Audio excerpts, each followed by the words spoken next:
Shalom, salam dalam damai sejahtera Tuhan Yesus Kristus untuk rekan-rekan sekalian. Pada saat ini firman Tuhan diambil dari 2 Korintus 5 ayat 20 yang berbunyi, "Jadi kami ini adalah utusan-utusan Kristus. Seakan-akan Allah menasihati kamu dengan perantaraan kami. Dalam nama Kristus kami meminta kepadamu, berilah dirimu didamaikan dengan Allah." Dalam bahasa Inggrisnya, firman Tuhan ini akan berbunyi, "We are therefore Christ's ambassadors, as though God were making His appeal through us. We implore you on Christ's behalf, be reconciled to God." Renungan saya pada saat ini saya beri judul, kalau dalam bahasa Inggrisnya adalah Christ's ambassadors. Dalam bahasa Indonesianya, utusan-utusan Kristus atau duta-duta Kristus. Sebagai pembukaan, ada 3 foto yang ingin saya bagikan. Yang pertama adalah foto di tanggal 25 Juni 2020. Ini adalah foto tante saya, Tante Nelly Luhulima, saudara sepupu langsung dari almarhum ayah saya. Tante Nelly, pada saat itu kami berikan sebuah Alkitab pada saat kami mengantar Tante Nelly pulang ke apartemennya. Saya tidak menyangka kalau pertemuan di tanggal 25 Juni ini adalah pertemuan kami yang terakhir. Karena tanggal 18 Juli 2020, Tuhan Yesus memanggil Tante Nelly pulang ke rumah Bapa di sorga. Pada pertemuan itu di bulan Juni, saya sempat memberitahu kepada Tante Nelly bahwa pada saat saya pertama kali pergi ke Ambon di tahun 2015, ada satu kafe yang kami kunjungi. Waktu itu kafe ini masih baru, tahun 2015, dan di salah satu dinding dari kafe ini tergantung foto-foto dari putra-putri Maluku yang mempunyai prestasi tidak hanya di Maluku, tidak hanya di Indonesia, bahkan di dunia. Nah, di salah satu dinding, salah satu fotonya adalah foto Tante Nelly. Mungkin seperti foto yang kedua ini. Dan saya sempat mengatakan kepada Tante Nelly bahwa di Ambon itu ada satu kafe yang ada foto tante di salah satu dindingnya. Tante Nelly cuma menjawab, "Iya, saya dengar hal itu dan sebenarnya saya tidak suka foto saya ada di kafe." Tetapi yang menjadi pertanyaan, mengapa ada foto tante saya itu di dinding sebuah kafe di kota Ambon? Foto ketiga mungkin menjelaskan lebih baik karena Tante Nelly ini pernah menjadi duta besar untuk Swedia tahun 1989 sampai dengan 1992. Kemudian pernah menjadi duta besar untuk Finlandia tahun 1996 sampai dengan 1999.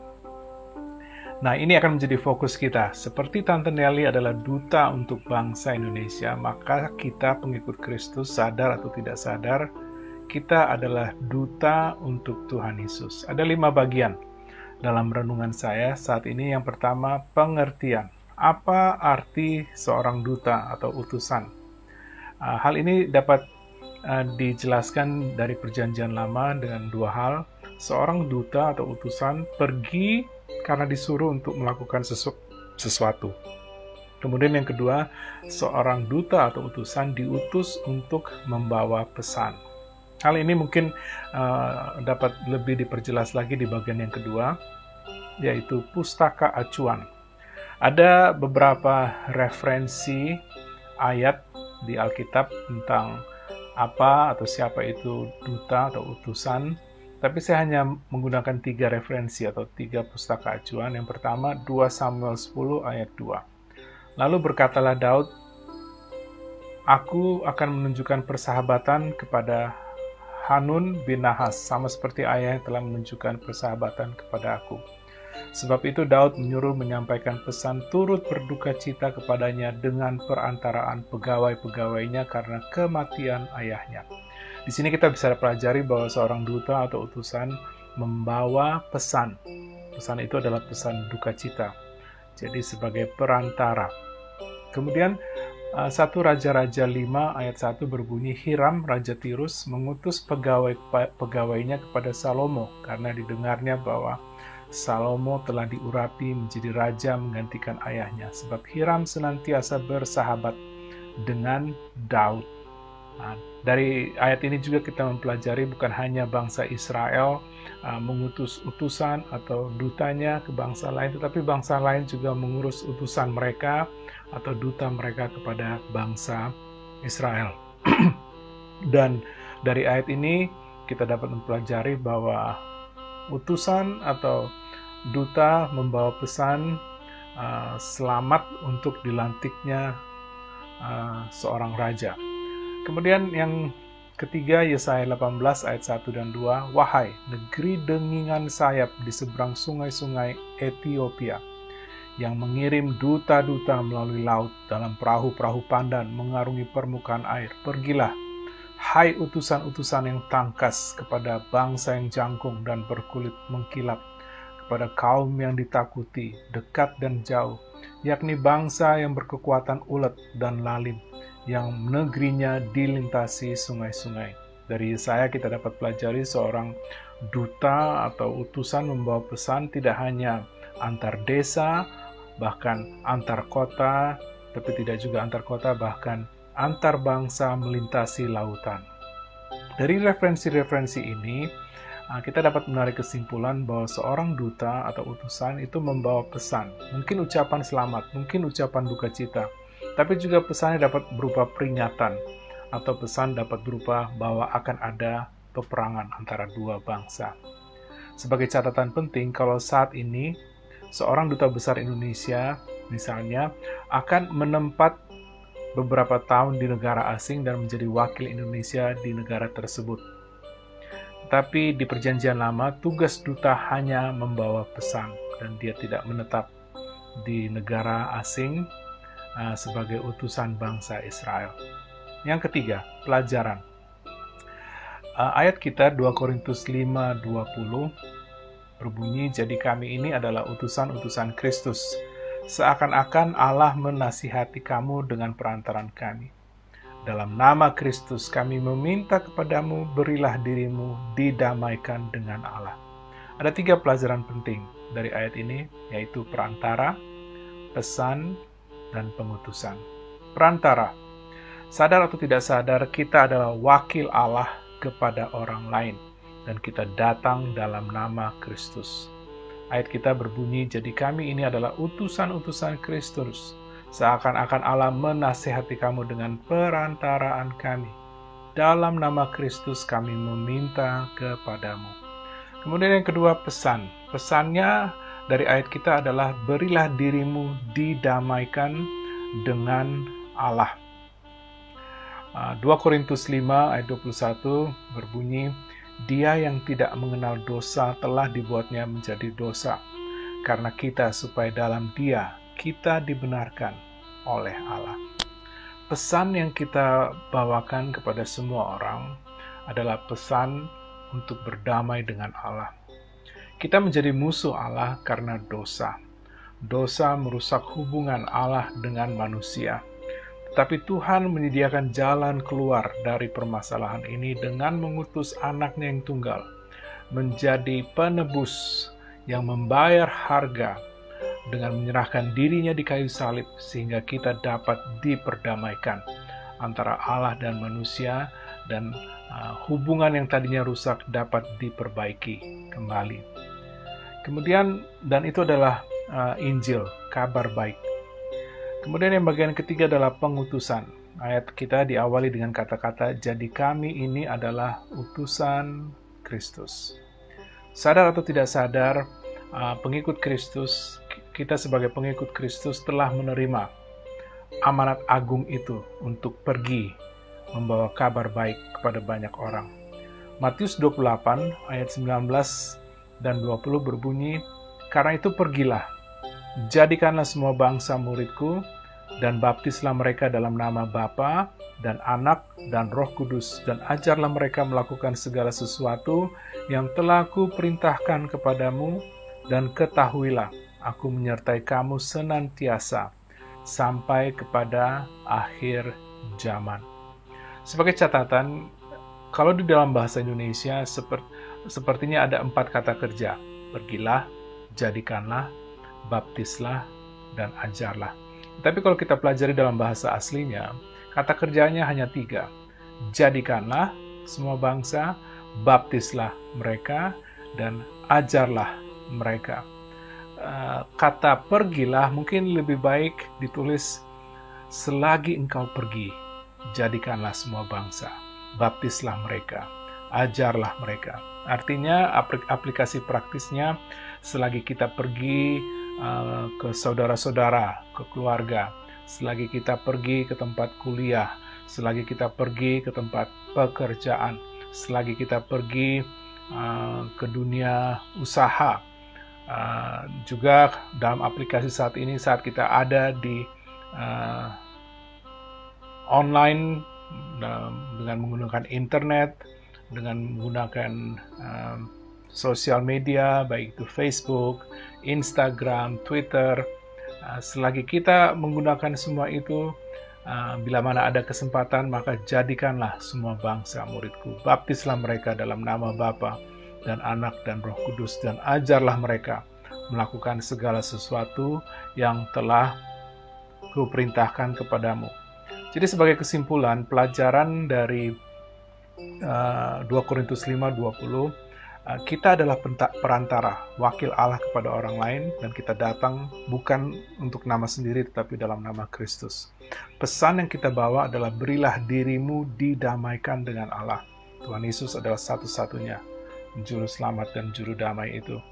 Kemudian kita, sadar atau tidak sadar, kita diutus untuk membawa pesan ini kepada banyak orang dengan menggenapi amanat agung di Matius 28, 19, dan 20.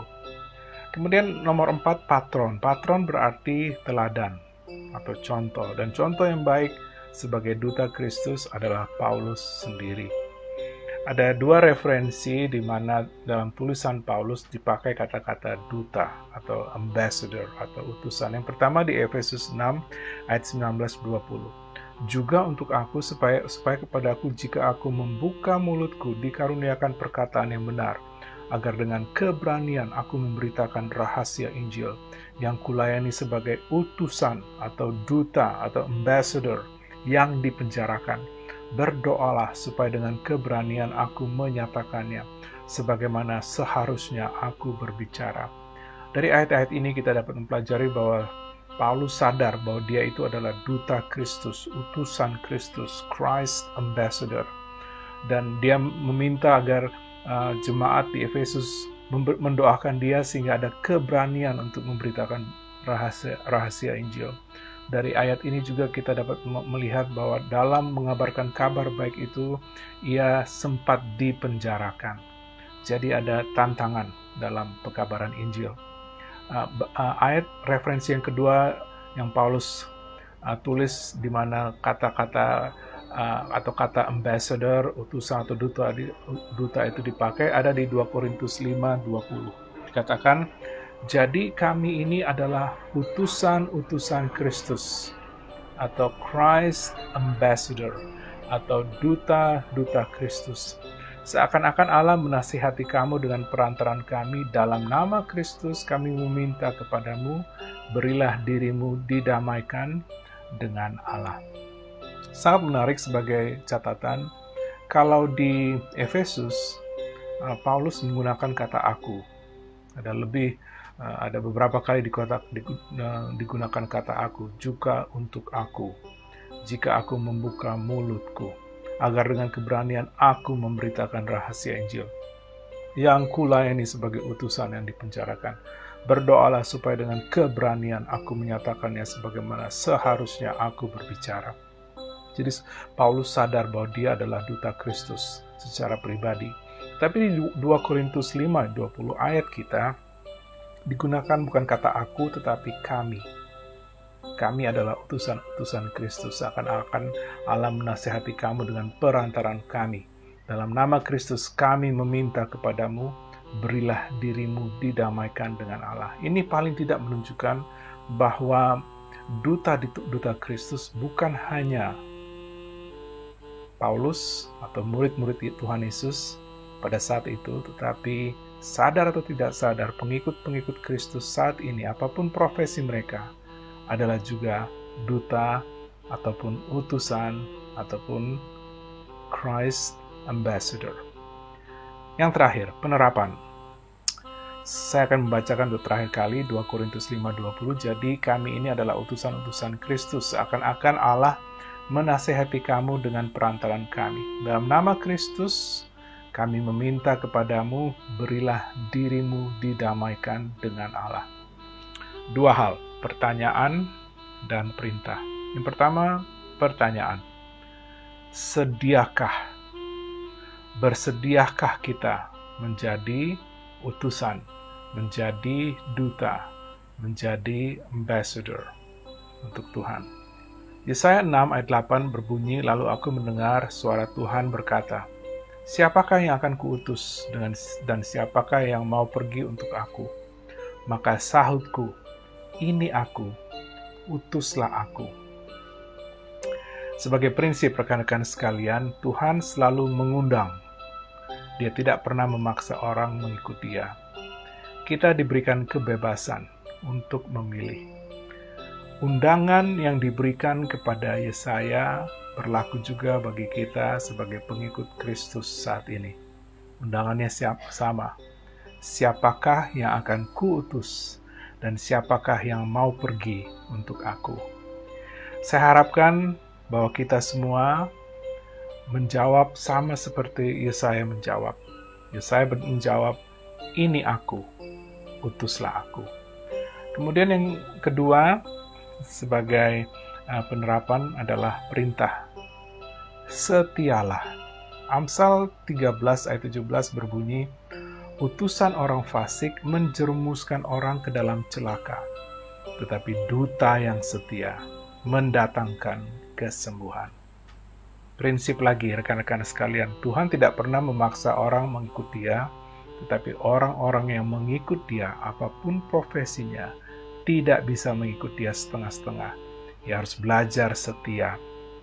Dan ilustrasi yang terakhir tentang kesetiaan adalah Paulus sendiri. Karena kesetiaan Paulus, Eropa mendengar Injil Kristus. Dan karena Eropa mendengar Injil Kristus, bangsa-bangsa seperti Portugis, Belanda, dan Jerman, mereka pun menerima Injil Kristus. Dan karena mereka menerima Injil Kristus dan membawa Injil itu keluar dari negara mereka masing-masing, Indonesia pun menerima kabar baik. Sehingga kesetiaan Paulus menjadi berkat bagi kita juga di Indonesia. Ini artinya kesetiaan akan membawa buah, tidak hanya untuk saat ini, tetapi akan membawa buah untuk masa-masa yang akan datang. Jadi sebagai penutup, sebagai pengikut Kristus, sadar atau tidak sadar, kita adalah utusan Allah kepada dunia. Pesan yang kita sampaikan adalah, berilah dirimu didamaikan dengan Allah. Mungkin pertanyaan penting kepada kita secara pribadi, sudahkah kita berdamai dengan Tuhan, dengan menerima Tuhan Yesus sebagai Tuhan dan Juru Selamat? Kalau belum, ambil keputusan sekarang dengan bertobat dan percaya kepadanya. Kalau sudah, pertanyaannya untuk kita adalah, bersediakah kita menjadi utusan Allah, membawa Injil Tuhan kepada dunia, apapun profesi kita sekarang dan nanti? Dan yang terakhir, bila kita mau menjadi utusan Allah, pertanyaannya, maukah kita setia menjadi duta, menjadi utusan, menjadi ambassador saat ini dan seterusnya? Kiranya Tuhan Yesus memberkati pemberitaan dan penerapan firman-Nya. Haleluya. Amin.